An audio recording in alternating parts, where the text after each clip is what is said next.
حضرت شیخ سعدی شرازی رحمۃ اللہ تعالی علیہ فرماتے ہیں، ایک شخص نے اپنے خواب میں دیکھا کہ روز محشر برپا ہے، مخلوق خدا ایک بہت بڑے میدان میں اکٹھی ہے، ہر شخص بدحاس، بدحال اور اپنی گناہوں کی گرفت میں ڈوبا ہوا ہے۔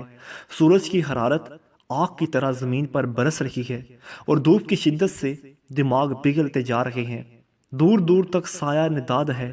البتہ اس میدان حشر میں ایک شخص سب سے الگ تھلگ اور اطمینان کے سائے میں ہے۔ خواب دیکھنے والا تعجب کے ہاتھوں مجبور ہو کر اس خوش نصیب انسان سے اس عالم ہیبت میں اتنے سکون اور اطمینان کی وجہ دریافت کرنے اور اس کے پاس پہنچ جاتا ہے اور پوچھتا ہے کہ اے بانصیب انسان، یہ تو بتا کہ وہ کیا نیکی تھی جس کے معاملے میں خدا نے اپنی رحمت سے تجھے یہ سایہ بخشا، جبکہ یہاں ہر کوئی دہائی دیتا پھر رہا ہے اور اس کی کچھ سنوائی نہیں ہے۔ اس نے جواب دیا، مجھے تو اپنی ایک ہی نیکی یاد آتی ہے کہ میں نے اپنے گھر کے باہر انگور لگا رکھے تھے۔ ایک دن ایسا ہوا، ایک بزرگ شخص وہاں آئے اور انگور کی بیل کے سائے میں بیٹھ گئے۔